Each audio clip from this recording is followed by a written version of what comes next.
So both the child was talking about her mother, and in between them, her mother bring a drink with her from the kitchen, and she start taking the drink. So both the child was very much uh, shocked to seeing like that scene because they are not because they thought her mother was not drinking. So they argue with her mother that you are not taking. She said it is okay. Now I want to take, and in between that, Mr. George Pearson enters in the scene, and he is a man in the his 50s who is characterized by deep sincerity but is a self-assertive. As one can infer, he must be a healthy man who moves to a slow pace. As he enters, he noticed that Doris is crying. He asked her what's the matter and is sure the matter won't be worth of crying. Doris tells her father to wait and observe while she is crying and run out of the scene.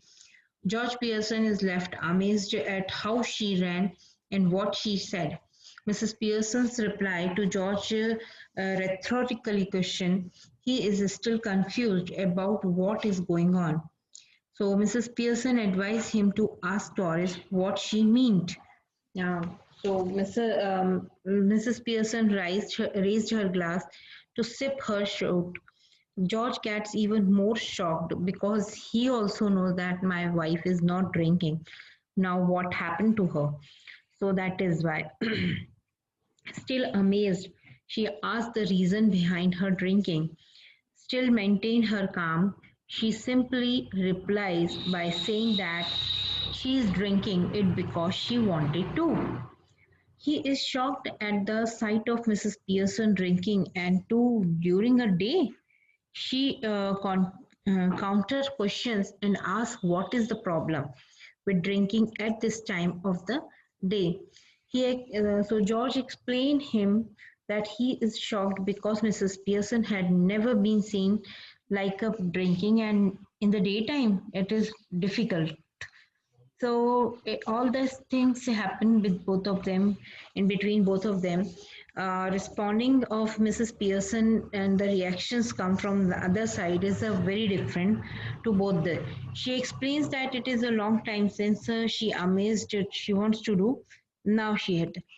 He tells her now how he doesn't appreciate change the surprise, and this time Mrs. Pearson should now be now and no. He then changes the topic by telling Mrs. Pearson that he forgot to tell her about the special snooker match and the supper. Also, he won't be needing any tea that there won't be any tea afternoon. So Mrs. Pearson gives a very shocking answer to her husband. She tells him that there isn't any tea made. So it is fine even if he forgot to convey. So shocked at her reply, he asks Mrs. Pearson what she just told him. Mrs. Pearson replies and says that turned out of the because he didn't need the tea. Actually, the thing is that he said that I'm going out for taking the supper, so I did not require tea. So she said it is okay because I have not made the tea. So why have you have not made the tea? So she asked that if you don't doesn't require, then why if tea is not there and tea is not there, why tea is not there? So Mrs. Pearson wants to say that you are not required, so then why are you asking for that? So Mrs. Pearson expresses her bereavement at the fact that George Pearson is angry that the tea he didn't want to is not made. She suggests that he should try his behavior at the club sometime. He is not sure as to what Mrs. Pearson is telling him to try at the club. She explains the tea situation in context of club where he doesn't to bar to tell them and doesn't want beer, and then he tells gets mad at them because they hadn't already poured some for him. He suggested that try and see their action. He pretended not to have understood what Mrs. Pearson just said. So Mrs. Pearson says that the people at the club would make fun of him. even more than he did. So he regrets that why Mrs. Pearson is talking like that. Who will make the fun of me? So Mrs. Pearson tells him that he should have known by this now. If they would have been someone else in his place, they would have known by now. She also tells him that is a famously made fun about the club and they call him Pompey Ompy Pearson because they think he is self absorbed and overbearing. So George is horrified while listening this word, Pompey Pearson. So Mrs. Pearson expresses how hurtful it has been for her seeing her husband leaving her and wanting to go out the place where the people make fun of him behind his back.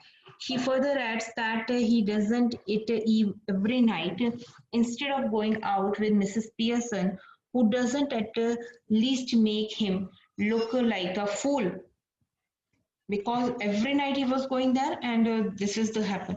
So Cyril enters in the room and holding a glass of a milk and in one hand and a slice of cake in the other hand. George is confused and turned to look at Cyril, seeking his help. He asks Cyril angrily if he knew this had been going on the club, leaving Cyril embarrassed and unwilling because Cyril told this thing to her mother and her mother said this thing to her father. So it is awkward situation for the Cyril. So he was just standing there and listening what they are saying. So her mother just make a face to face to Mr. George Pearson that the people are saying to him or George Pompey Pearson or not.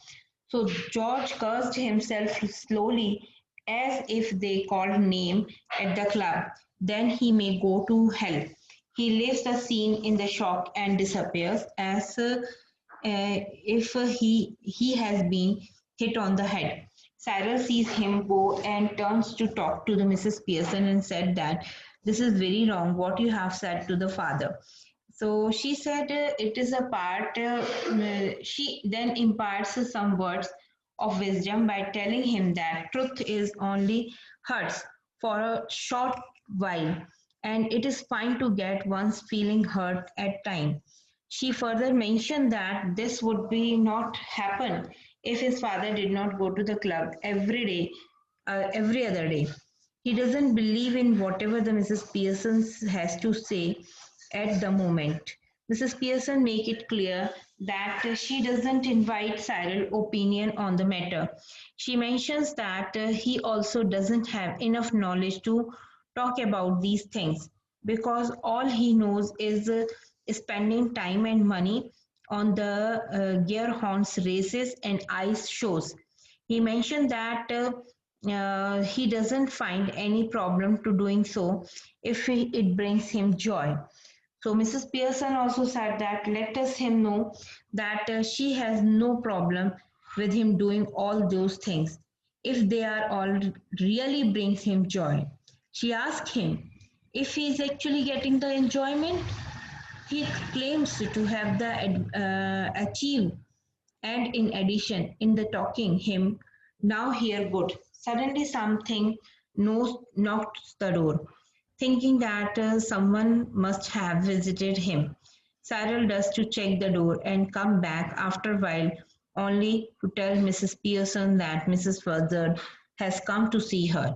He doesn't regret her very respectful and asks Mrs. Pearson if she really wants to see her.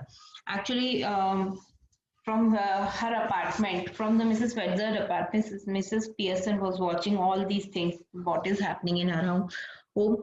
So she's just worried about her family and wants to go with the family that whatever the Mrs. Wedzer is doing with her family. She said that all the things were getting messy. She's just behaving very strictly to her husband, to her child, and Mrs. Pearson doesn't like that thing because she was doing every time to them for the things. So at the time, Mrs.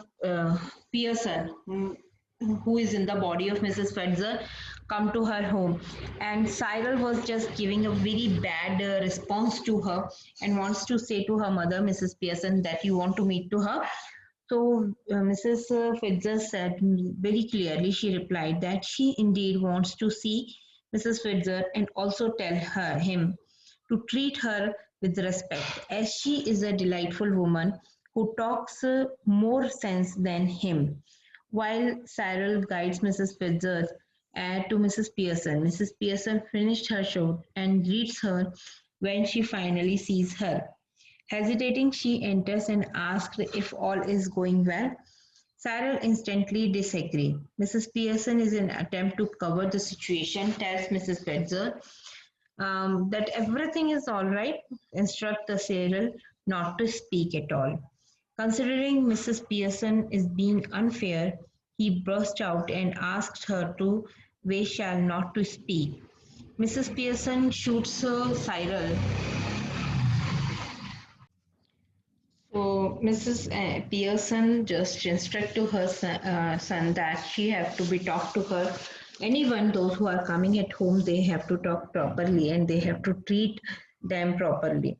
So the real Mrs. Annie Pearson now gets really disturbed and wants everyone to leave as she wants to talk to the private to Mrs. Annie Pearson. And she tells Mrs. Fetzer that it is enough. Let them change the back and get into their true sleeves. Mrs. Pearson again, she was worrying about her family, that how the Mrs. Fetzer is behaving with them. So again, she wants Mrs. Witzer just ask her to be wait for some time. So I will just make them. After then, they will not doing this type of disrespect to Mrs. Pearson. But Mrs. Pearson is not getting ready, and she is request Mrs. Witzer that we have to be change to each other. We have to change the body of each other. Then after all that thing, Mrs. Fetzer says that and says some. She hold the hand of Mrs. Pearson, and they get back again to their own bodies. Mrs. Fetzer says that she enjoy every moment in her changed personality. Annie remarks that she doesn't enjoy her changeover. Mrs. Fetzer wants Annie not to be soft on her family. She wants her to be remain firm. So Annie says that she will be able to manage her husband and children now.